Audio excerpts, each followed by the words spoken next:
1 મિનિટનો કુકિંગ મંત્ર. સાંભાર જ્યારે પણ ઘરે બનાવીને ત્યારે એવું થાય કે એનો સ્વાદ એકદમ બરાબર બહાર જેવો નથી આવતો, ઘરમાં બનાવેલી દાળ જેવો એનો સ્વાદ આવે છે. તો આવું ન થાય અને એનો ટેસ્ટ એકદમ પરફેક્ટ આવે એના માટે શું કરવું જોઈએ? તો સૌથી પહેલાં તો હું તમને એના માટે એક સરસ મજાની ટીપ આપી દઉં કે જ્યારે પણ તમે સાંભાર બનાવતા હો ત્યારે જનરલી આપણે કેવું કરીએ કે ટમેટાની ગ્રેવી કરતા હોય છે, અથવા તો ઘણા લોકો ટમેટા સાંતળતા હોય છે.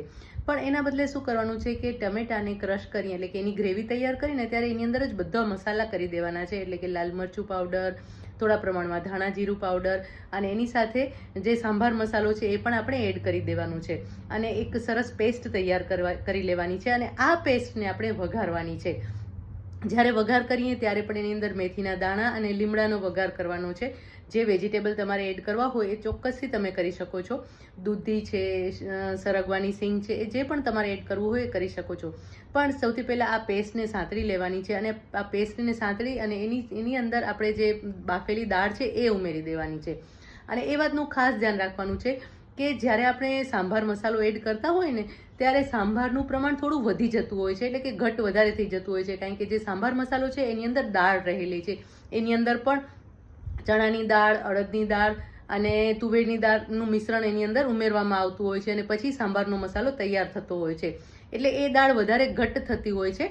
તો શું કરવાનું છે કે દાળ જે આપણે બાફવા મૂકી હોય ને એ થોડી ઓછા પ્રમાણમાં બાફવાની છે. અને આ જે સાંભાર છે ને એને થોડું વધારે ઉકાળવાનું છે. અને બીજું કે જ્યારે તમારે એનો સ્વાદ વધારે સરસ જોઈતો હોય ને ત્યારે શું કરવાનું છે કે જે સાંભાર છે ને એને તમારે સાંજના જમવામાં લેવાનું હોય તો એને તમે 4-5 વાગે બનાવીને મૂકી દો, અથવા તો બપોરના બનાવીને મૂકી દો ને તો એનો સ્વાદ સરસ ચડી જતો હોય છે.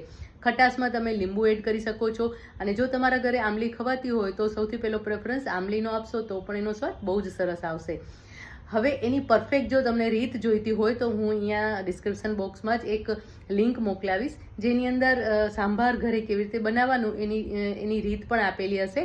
એટલે કે એની આખી રેસીપી આપેલી હશે, તો એ પણ તમે ચોક્કસથી જોઈ શકશો.